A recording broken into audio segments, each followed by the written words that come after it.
Hi, guys. Welcome back. As you may or may not know, 2026 is going to be the year of the horse, beginning February 17th. It's actually the year of the fire horse.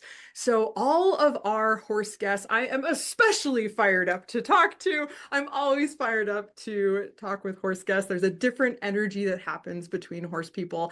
And we have a very special guest here today, Ms. Julie Robbins. I'll give you a formal introduction in just a moment. But first, where in the world are you coming in from, Julie, and how are you today? Hi, I am coming in from Aiken, South Carolina, and I'm really great today. It was a little cold, but I'm happy to be inside doing this chat with you. So thanks. Fantastic. I'm so glad you're here. For those who don't know, Julie Robbins is an equine behavior specialist. Oh my gosh, I'm so excited to unpack this, who teaches the nuances of relationship-based horsework. In 2005, Julie founded the Horsemanship Academy to share her knowledge and experience with riders from all levels. With a heart for helping others and a PATH certification, Julie created the Leg Up Experience, a nonprofit that shares the healing power of horses with those who have faced trauma and stress, including first responders, veterans, and children who have been sex trafficked. Wow, that's powerful work. Can we start right there with leg up experiences? I don't know if there might be a story or a moment that when you think about the work you're doing there comes to mind for you. And thank you for doing this work because this is really important work today. Thank you. If we kind of go back a little bit, the story behind why I feel so strongly about the healing power of horses is when I first wanted to learn to ride, I couldn't find a place to do it in a safe way. Now, my father was like, "You can have whatever you want when you grow up, but we don't have room or time or money for a horse. So when you grow up, get a job, get a horse."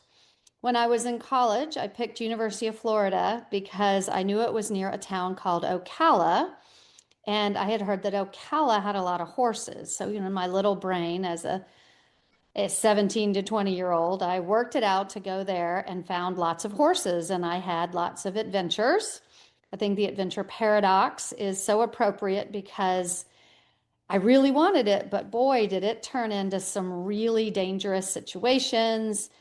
And I got to the point, and let's just be clear, I had no money. And my father was 100% clear, none of the money I'm sending you to go to college is allowed to be used for horse riding. He knew me.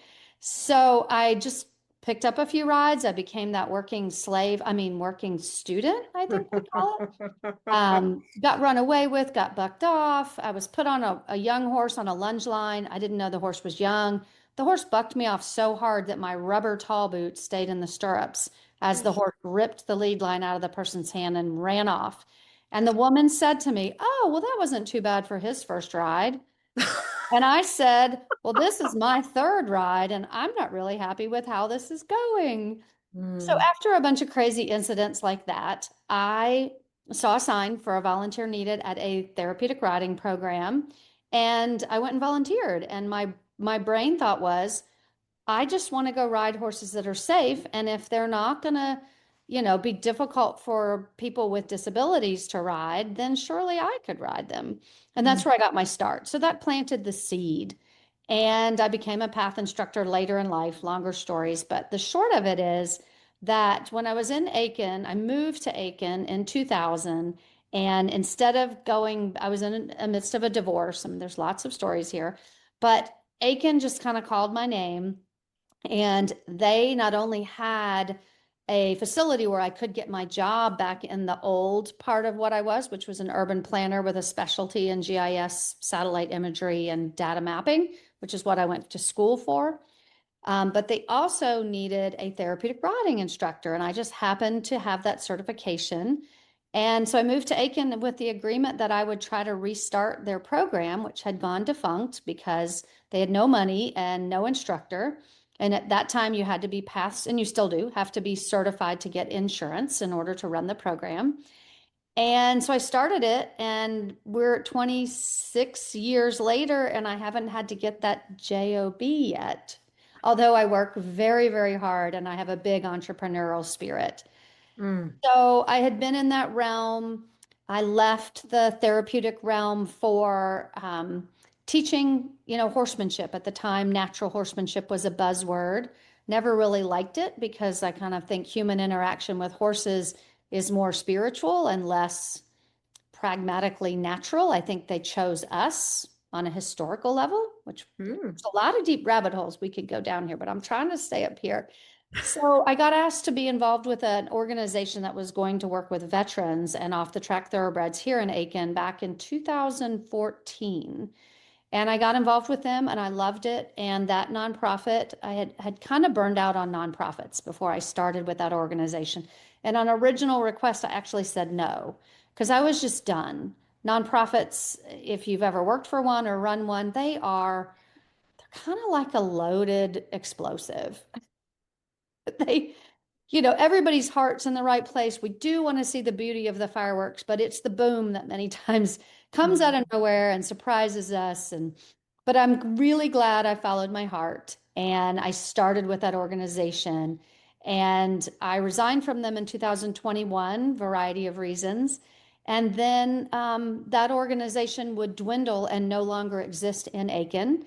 So about 2 years after that, I will tell you that I'm a God girl. Like God spoke to my heart and he said, "You need to start this. You should not let this process that you've done that's helped over 500 people. That's how many people I worked with individually Hmm. over the 7 years that I worked with them, 500 veterans to be exact.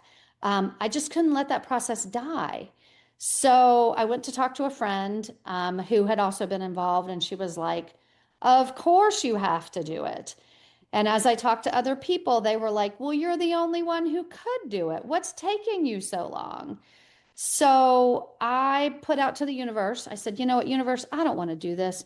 I don't like nonprofits. I don't like boards. I don't like working for free.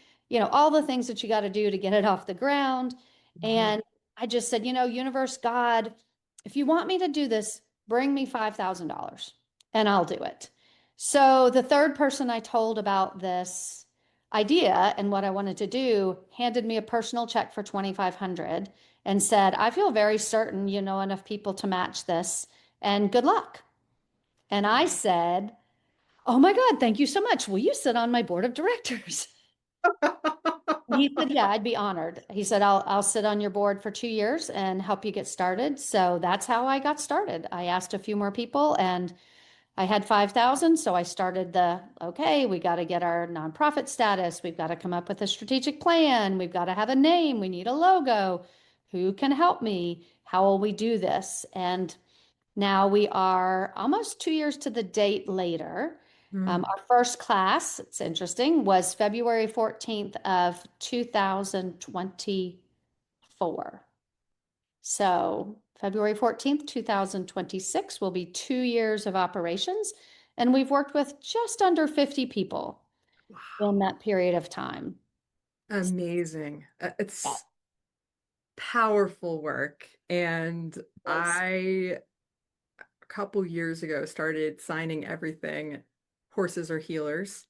I have Yes. a feeling I probably watched your TEDx talk Yes. and I I'm was like very blessed. connecting the dots and kind of having a full fangirl moment right here. Oh, you're so sweet. It's true though, and it's making me think about, at one point I was teaching this Get a Pony gap year program in the Oh, pandemic. okay. And we brought this pony home for this small group of families. We're kind of doing the like bubble thing and pods and Hmm. all that stuff. Yeah. And this pony I hadn't seen for about 6 months, and he was really malnourished and not in the same state as when I had seen him last, and exhibited food aggression and also was very leery towards children. So I bring it Mm. up, Yep. coming back, because I reached out to the universe. I called the farmer I got him from and I was like, listen, it's not working here, but obviously don't want to send him back to you. If you don't mind. He's like, yeah, you're right. It's not working here. Like, if you can find a home Only needs for to him, pony please on. don't send him back because I can't promise you what I will do with them, how those things go. So I just put it out, same as you, like, okay, this or better, this or better. Like, I will help this pony get to a better situation. Although I understand I can't have him on my property with small children and teach these families about him. And so this woman who worked with adult veterans only called and was like, we are looking for a smaller pony to work with adults, no Hmm. children, Hmm. no feeding tasks, you know. Um, Oh, and he went and he spent the last years of his life there. And just the miracle of, I fully believe in that spiritual connection. And oh if you yeah, thought absolutely. we were going to dip over the spiritual rabbit hole, you have not been listening to enough of my shows. We are going there, Julie. I really would love to hear you speak on why do you think horses chose us? It will tie back into God for me, the universe, the divine energy. It doesn't matter what you call it, but horses have this gift that we as humans and our culture has lost, and that is the gift of being present. And I believe they chose us at a time in the American history, and I'll only speak to my very public school from the South education on history, but I think they were transformative in our developing of the West. They were transformative in war times. I mean, that's what originally horses were used for, transportation in war. And they were really a key part of the family, just like the dog. But I believe the dog and the horse came to us. Dog came to us for one level of indoor companionship, and the horse came to us as a reminder of nature. And they just give us so many life lessons that we are so far away from right now. We are just in this watch, phone, microwave, instantaneous, if I need it, I can be there. I mean, we're Mm. mad if it takes 30 seconds for our internet to dial up. And of course, dial up, I'm dating myself. But, if you don't know what dial up is, go watch, what was it? You've Got Mail, that great Meg Ryan movie. But I do think horses are here. I think they were here for hard work, and now they've stayed with us because we have lost our touch with nature, Mm. and we've lost our touch with time. We've just turned into this anxiety riddled culture that's self-created as we go to the rhythms of our whims, and we've lost structure. And I'm not really, I've got to be careful because I'm not pointing fingers at any specific structure, but it just seems that I'm all for live your life how you want, harm no others and all that. But I also think, there's guardrails. Mm. There should be guardrails in how you treat one another. Mm. And there should be guardrails within yourself, like the difference between anxiety and reactivity. Anxiety typically is a chemical response in the brain. It's part of mental health and often can be treated, fortunately, these days with medication. Reactivity is something we can control. But we're in such a place now where humans want to be in control of everything, and we were never designed to be in control. We were only designed to be in control of our reactions. Mm. And horses are here to remind us of that. Mm.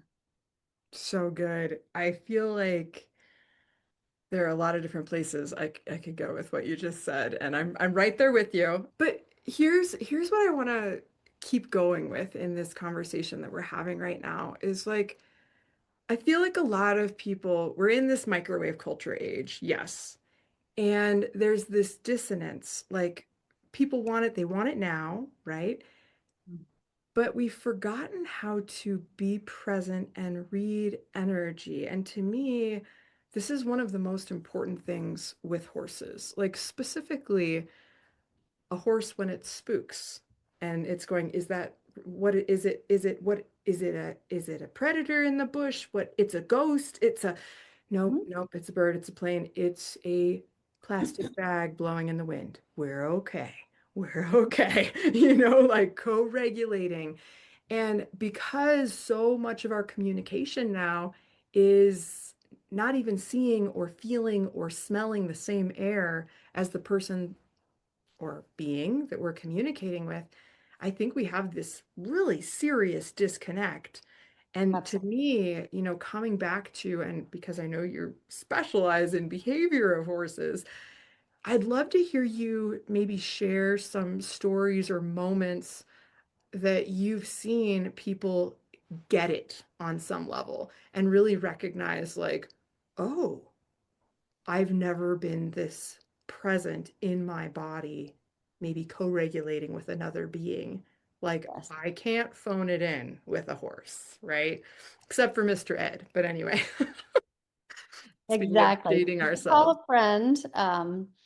So in that case, first I want to, do I go down this hole? But I'm going. Let's go.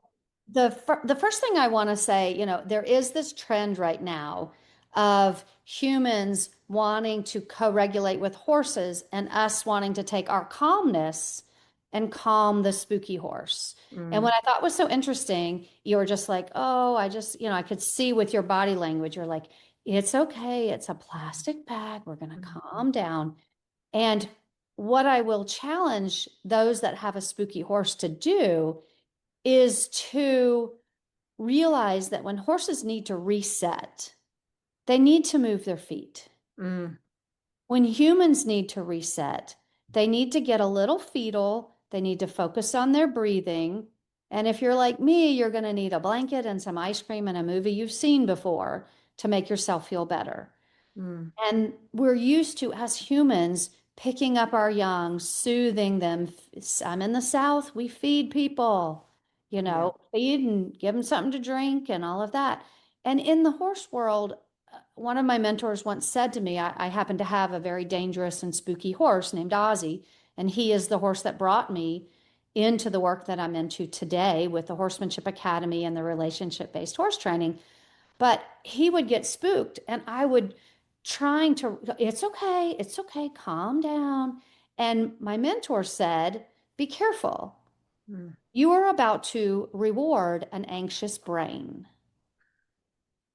And that is how the horse feels it. And mm, that stuck with me. And so in the Horsemanship Academy, multiple times a year, I've taught the de-spooking clinics and build your horse's confidence. And mhm, in the Horsemanship Academy, I specialize in helping owners and riders really find the tools they need to be successful with their horse. mm. Whereas in the leg up, I want my participants to benefit from the healing power of horses. Totally. So it's kind of a flip flop. Any horse by nature carries this healing power. Their heartbeat, their breathing, their instinctual qualities in nature. So you could take a wild Mustang or an off the track thoroughbred or a feral horse that hasn't been handled. And if you, as the facilitator, had the skill set to educate and create a safe environment, a very, very powerful connection could be made and Mm, both would benefit. mm, But on the side, when we are trying to help horses, I've just had too many people, and hundreds, maybe 1,000 people have brought me horses in the last 20 years. You cannot calm a horse the same way you calm yourself or a human mm, because we're different. mm. Totally. So Yeah. I get on a soapbox for that, Yeah. that if horses could respond to the human nurturing, kindness, energy, if they could step into that, we wouldn't have the problems we have with horses because there's so many kind, wonderful, energetic people that want to be with horses. One of my stories had an amazing woman, incredibly intuitive, held a lot of, I'm going to make sure I say the word right, shamanic Mm-hmm.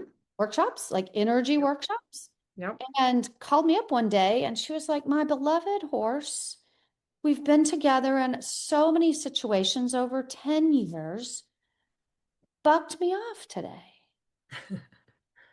And I was like, okay, your feelings are hurt.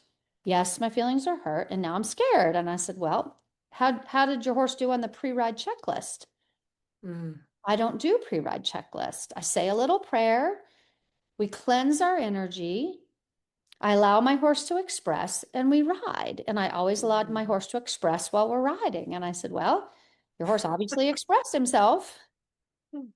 So there is to me, I am very practical on the nature of horses because my job for the last 20 plus years has been helping owners and riders deal with some very dangerous and difficult behaviors. mm, Some of those behaviors are genetic, and they were just handled wrong.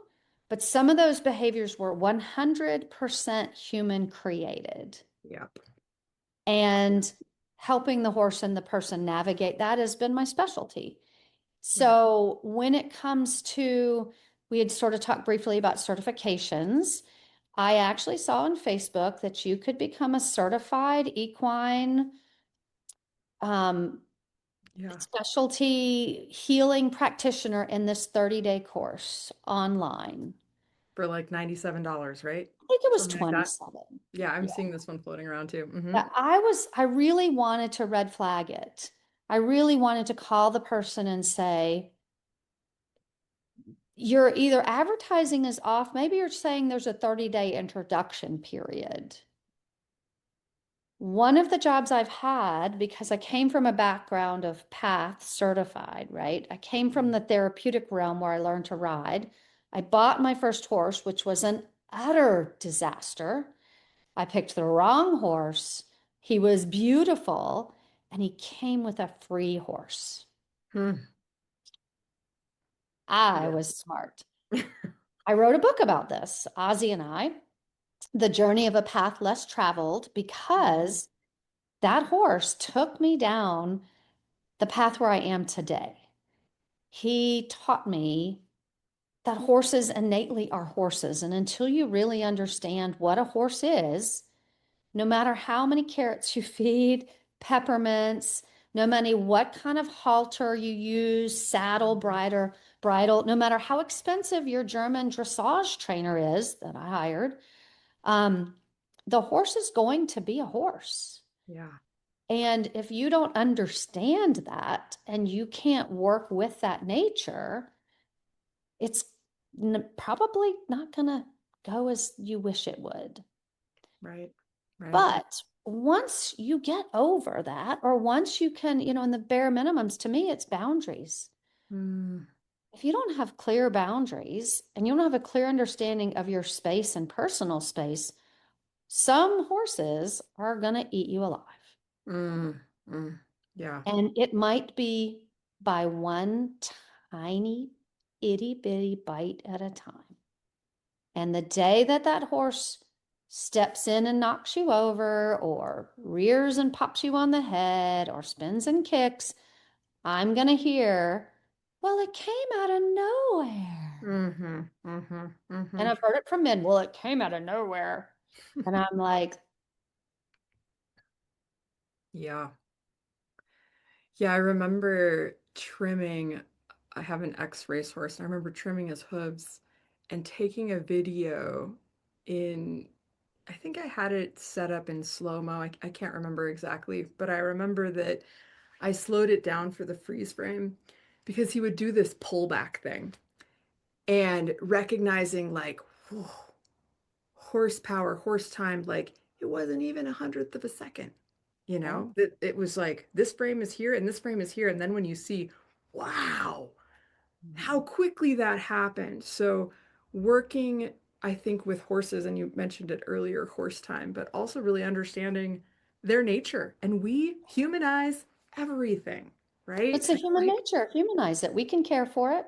But also, domestication, but we project that they are like us and they're not. And the other thing I was thinking about as you were talking is when we had our babies, we had a young dog that we were raising, a puppy. Mhm. And at one point, one of my toddlers was kind of toddling up into his face, right? And he growled. And I called him on it. And then I was in like a puppy class and I was like, this is happening. What do you think? And I remember the woman saying, don't punish him for growling.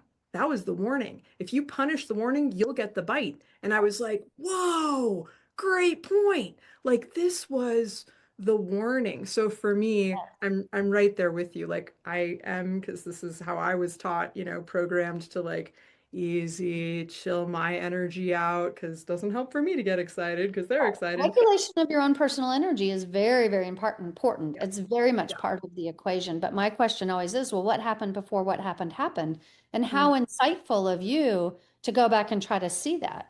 But right. horses are professional body language readers. That is how they communicate. They are space masters. They can Mhm. tell within, they can kick you and tell that they missed you by a quarter of an inch. Oh yeah. Or not, and nail it just so on your kneecap when you're 17 and getting a little too close lunging. This happened to me. So Yes, anyway, yes, and I've then been you hit. learn, I had a oh, ball cap on and I had a horse kick me and just brush the front bill of my ball cap. He could have man, smashed my face in. they have great aim. Yep. Just, and Mhm. I had treated this horse with a lot of respect as well. And I always thought back on that and thought, because I think he knew I was trying to communicate. And so he wanted to hear me, and I was allowing him to express himself. So Yep. he felt comfortable. So I'm going to jump back over a little bit to the leg up because when we put participants, people that have past struggles, to me, the past struggles pull you out of the present moment. The program I run with Leg Up is unique, and you can hear this in the TED Talk because I work with the clients one time. I have a 1.1 touch program, and people have tried to argue with me to tell me that you cannot have any lasting benefit from a one-time experience. And I completely disagree. The power of the horse is such that a one-time interaction could last a lifetime. It Mm. could change your life. I ask you, when you kissed that first boy or girl, did that change your life? Maybe, maybe not. Maybe you never want to kiss anyone ever again. Maybe you decided you didn't like something about breath. I don't know. But one moment, trauma typically is one moment. Repeated trauma is moments after moments. But you can be in a car accident, and I was. Someone pulled out in front of me while I was going 55 miles an hour. I T-boned them. It was their fault. They came through stopped traffic at a light. I was 16. I was test driving a car. I didn't have my seatbelt on, and I nailed this guy. And I will tell you to this day, I'm not going to tell, well, anyway, I'm quite a bit older than 16. But if I see something while I'm driving out of my peripheral vision to the left, I still have a neuromuscular response to it.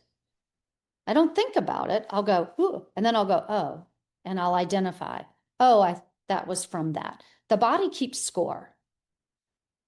If you haven't read the book and you're working with people in trauma, go get it right now. Stop the podcast. But I think horses have this way to cleanse us.